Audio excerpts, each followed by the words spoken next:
آ کر یا ہٹ کر اسے بھول کر اگر وہ چاہے بھی کہ کوئی دوسری راہ اپنا لے جس کی کاکھا گاگھا اے بی سی ڈی الف بے تے بالکل مختلف ہے، جس زندگی کو برت کر آ رہا ہے اس زندگی سے وہ راہ بالکل مختلف،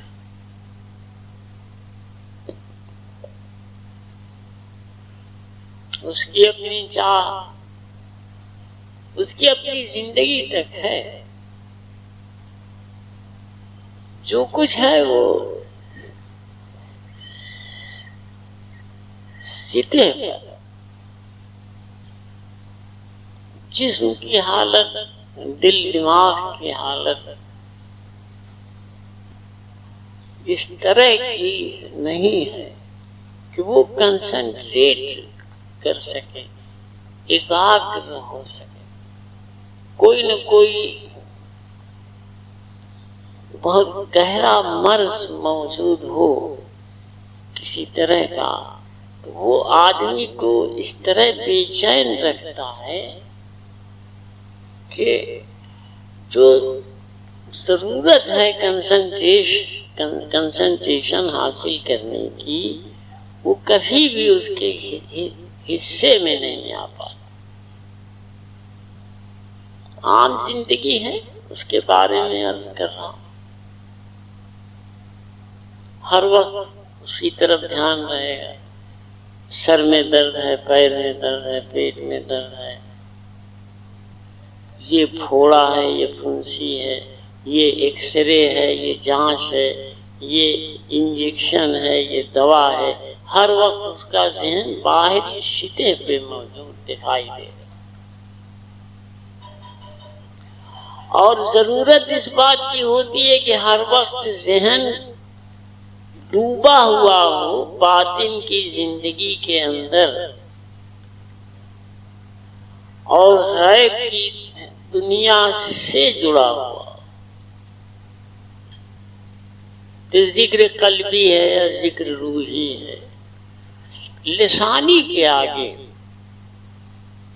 یہ کسی حالت میں نہیں چل پاتا اگر سالک کی صحت ٹھیک نہیں، اپنی صحت ایک نارمل حالت پہ رکھ کر کے ایسی خوراک کھا کے جس سے کوئی نقصان نہ پہنچے، ایسی باتیں جن سے جسم کے گراوٹ کا کوئی مسئلہ نہ کھڑا ہو، باطن کے ریاض میں مشغولیت رکھتا ہے، ذکر قلبی غیب اور شہود کے بیچ میں ذکر کا سننا، لگاتار کئی گھنٹے اس میں ڈوب جانا، اتنے ضروری ریاض ہیں کہ اس کے بغیر باطن نہیں بنتا۔ اب اس کے لیے نہایت ضروری ہے کہ آدمی کی صحت کسی طرح سے اس طرح کی نہ ہو جو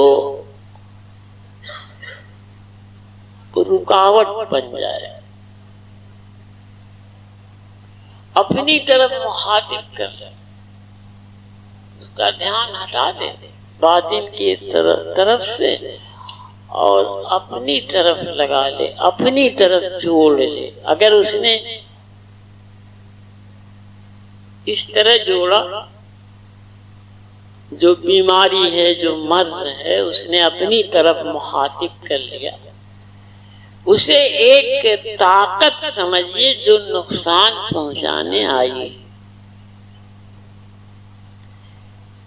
جس نے یہ سوچ رکھا ہے کہ اس کو باطن کی طرف نہیں دیکھنے دیں گے، کوئی جنات ہے، کوئی ہمزاد ہے، کوئی کسی انش کا کوئی دشمن ہے، جس کو یہ گوارا نہیں کہ یہ باطن کی زندگی سے جڑے اور غیب کی دنیا کی طرف دیکھ سکے. بار بار حملہ آور ہوتا ہے، بار بار اٹیک کرتا ہے. باطن کی راہ میں سفر شروع کر چکنے کے بعد اصلیت کے ساتھ جنہوں نے سفر شروع کیا ان کے اوپر بھی اس طرح کے حملے ہوتے رہتے ہیں. تو اس گروہ کا آدمی کم پیٹ کا ہے یا درمیانی پیٹ کا ہے یا بڑی پیٹ کا ہے تو اپنے حساب سے اسے جھیل لیتا ہے. اس طرح سے گاؤں کا مضبوط آدمی کسی ایسی چارپائی پہ سوتا ہے جس میں کھٹمل بہت ہو، تو اس کے کاٹنے کا کاٹتا تو ہے کھٹمل، لیکن اس پہ کوئی اثر نہیں. نہ اس کے دل پہ کوئی اثر پڑتا ہے، نہ اس کے دماغ پہ کوئی اثر پڑتا ہے، اور نیند کے جڑاؤ پہ بھی کوئی اثر نہیں پڑتا. اور اسی جگہ جب کمزور آدمی سوتا ہے جس کے یہاں مضبوطی موجود نہ ہو تو وہ رات بھر اٹھتا ہے، کروٹیں بدلتا ہے، اٹھ کے بیٹھ جاتا ہے، پھر لیٹ جاتا ہے، پھر ذرا دیر سوتا ہے، آنکھ کھل جاتی ہے، رات بھر بے چین رہتا ہے. یہ پہچان ہوئی کبھی ہلکی پیٹ رکھتا ہے. یہ اس گروہ کی بات ہے کہ جس کے ساتھ پیٹ موجود ہے باطن کی، اور وہ گروہ جس کو کوئی نسبت نہ رہی ہو کسی طرح سے، جس کو کاکھا گا اے بی سی ڈی بھی معلوم نہ ہو باطن کی زندگی کی، اور وہ کسی دکھ سے گھرا ہوا ہو، کسی مرض سے گھرا ہوا ہو، کسی فکر سے گھرا ہوا ہو، بزنس میں گھاٹا ہو گیا ہو، دکان بند ہو گئی ہو، کھیت کھلیان میں فصل نہ پیدا ہوئی ہو، ان حالات سے گھرا ہوا آدمی جس کو باہر کی زندگی کی فکروں نے اپنے ساتھ جکڑ رکھا ہو، رات دن انہی کی طرف مخاطب ہوتا ہو، اس کے یہاں ایک لمحہ بھی جسے ایکاگرتا کہتے ہیں، ایک سو ہو جانا کہتے ہیں، باطن کی زندگی میں وہ کسی طرح سے نہ نکل پائے. ایسے لوگ جب جمع ہوتے تھے تو ان سے بات کرنے کے بجائے، ان سے گفتگو فرمانے کے بجائے، انہیں کچھ سیکھ اور نصیحت دینے کے بجائے، ان کے فائدے کے لیے حضرت پانی پلواتے تھے تاکہ انہیں صحت حاصل ہو، ان کے دل دماغ کی طاقت موجود رہے، یہ اس تندرستی کی طرف بڑھ جائیں جو ان کے جینے میں کام آئے. دوسرا پہلو ایک اور سامنے ہے کہ عام آدمیوں کا گروہ فقیروں کے یہاں جا کر اگر چپ چاپ بیٹھ جائے، جو بات اسے زبانی بک بک کر کے کہنی ہے وہ خاموشی سے دل میں کہے، چپ چاپ آنکھ بند کیے ہوئے انہی باتوں کے مانگنے کی طرف دھیان رکھے، آرزو منت کے ساتھ، نرم دلی کے ساتھ، بلا کسی ٹینشن کے اپنی آرزو بیان کرتا رہے، اور خاموشی سے ادب قائم رکھتے ہوئے اٹھ لے، بلا کسی جھلاہٹ کے، بلا کسی ذہنی دماغی تناؤ کے اٹھ لے وہاں سے. تو اسی طرح کی التجائیں ہی سنی جاتی ہیں غیب میں. یہ ایک بنیادی قانون رہا.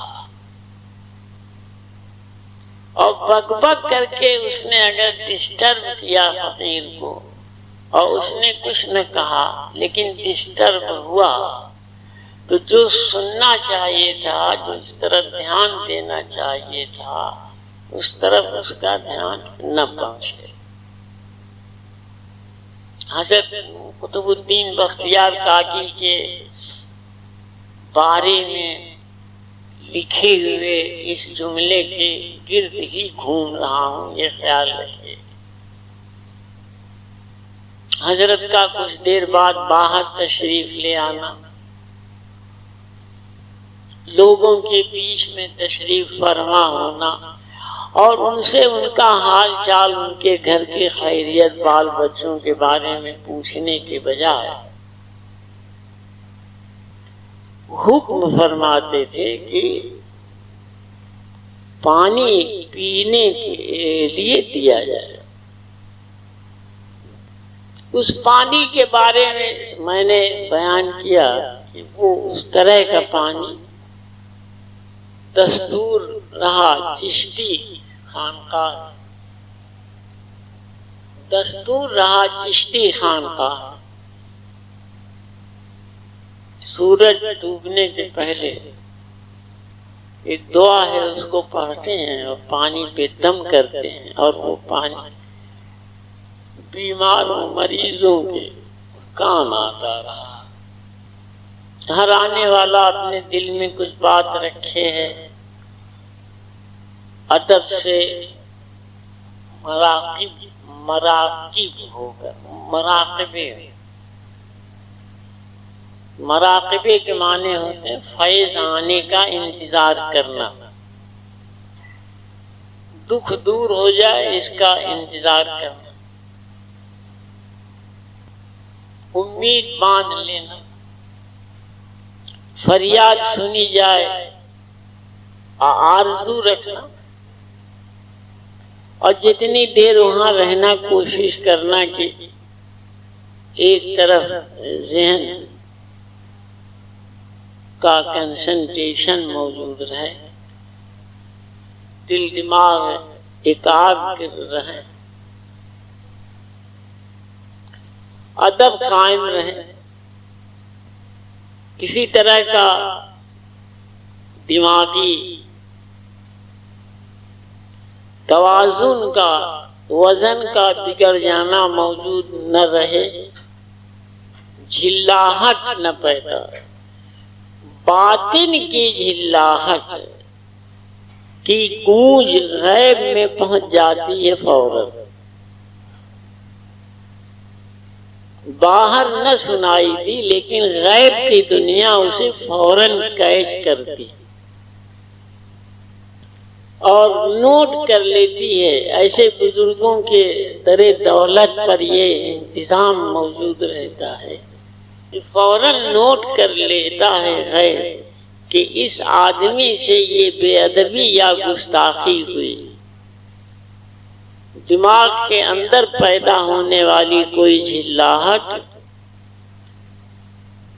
کسی طرح کا کوئی ٹینشن،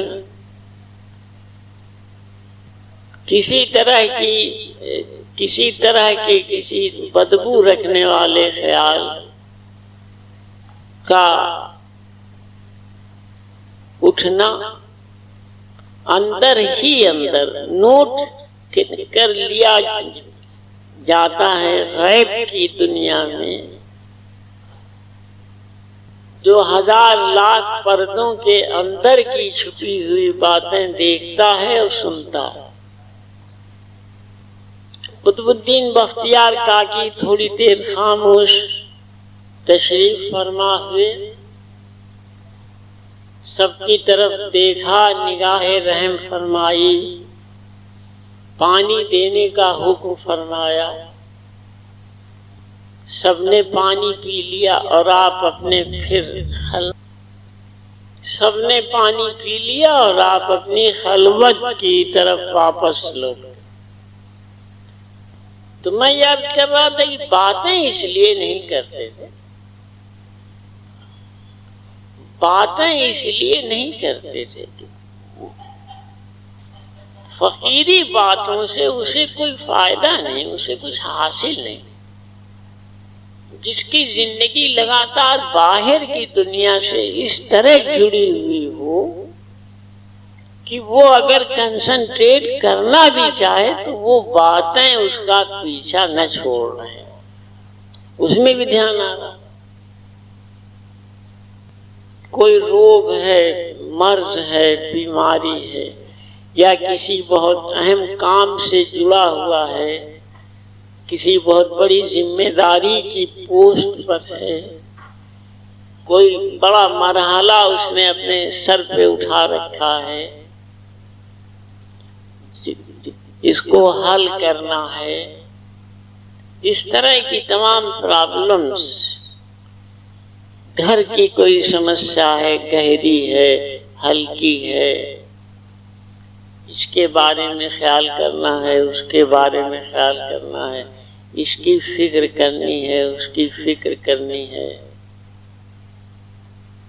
اخبار میں یہ آیا ہے، ٹیلی فون میں یہ سنائی دیا ہے،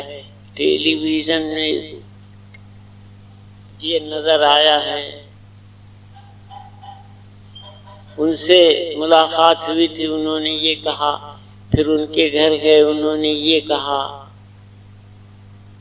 آج آفس میں یہ ہوا، آج ان سے یہ بحث ہو گئی، آج ان سے یہ حجت ہو گئی،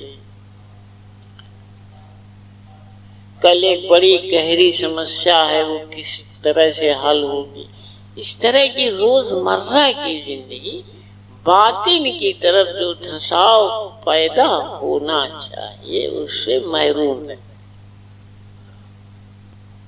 کوئی روگ ہے، کوئی مرض ہے، بیماری ہے، سر میں درد ہو گیا، پیر میں درد ہو گیا، اب تمام کنسنٹریشن اس طرف لگا ہوا، پیر میں درد ہو گیا اس طرف ہے، دانت میں درد ہو گیا اس طرف۔ میں نے ابھی ایک ایگزامپل لی تھی کھٹمل والی، کہ ایک اسٹیج یہ ہے کہ آتا تو ہے لیکن اثر نہیں ہوتا اس کے کسی طرح سے جسم پر یا اس کے ذہن پہ یا اس کے سوچ پہ کوئی فرق نہیں آتا۔ اور ایک حالت ہے کہ اتنا فرق آ جاتا ہے، اتنا فرق آ جاتا ہے کہ پھر اس کا کسی کام میں من نہیں لگتا،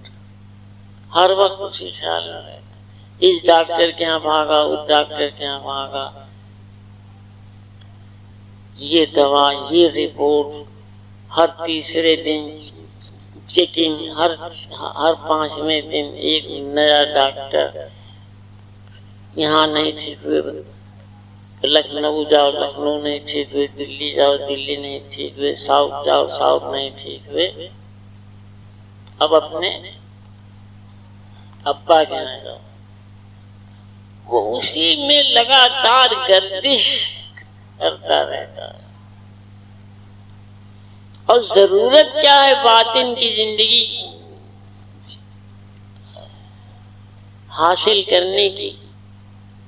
اس راہ پہ چلنے کی، کہ ایک لمحہ کا کنسنٹریشن الگ نہ ہو گئے، ڈسٹرب نہ ہو۔ قیس دم بھر کے لیے بھی ساتھ محمل کا نشو، قیس مانے مجنون، قیس دم بھر کے لیے بھی ساتھ محمل کا نشو، اونٹ کے اوپر رکھی ہوئی ڈولی، اونٹ کے اوپر رکھی ہوئی ڈولی جس میں کوئی بیٹھ جائے، قیس دم بھر کے لیے بھی ساتھ محمل کا نہ چھوڑ، کیا خبر لیلا الٹ دے پردے محمل کہاں، کیا خبر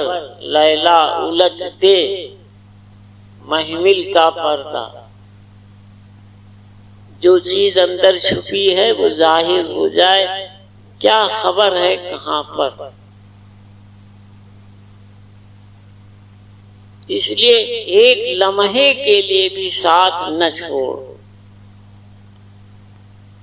کیا خبر لیلا الٹ دے پردے محمل کہاں۔ تو وہ لوگ اس زمانے کے تھے، پرانے وقتوں کے، انہیں یہ تہذیب معلوم تھی کہ فقیر کے در پہ جاؤ دنیاوی کام سے، بجائے اس کے کہ بیٹھ کر کے بڑی دیر تک رام کہانی بیان کرو، داستانیں سناؤ کہ آج یہ ہوا، پھر کل وہ ہوا تھا، پرسوں وہ ہوا تھا، نرسوں یہ ہوا تھا، درسوں یہ ہوا تھا۔ اس کے بجائے زبان بند کر لو اور جو کچھ کہنا ہے وہ دل میں کہو، فریاد کے طور پہ کہو تاکہ وہ غیب میں سن لیا جائے۔ چپ چاپ گئے، خاموشی سے بیٹھے، دھیان باندھا، اندر ہی اندر عرض کیا، اس کے بعد اٹھے، ادب کے ساتھ گھر لوٹ آئے۔ یہ ایک دستور رہا پرانے زمانے کا۔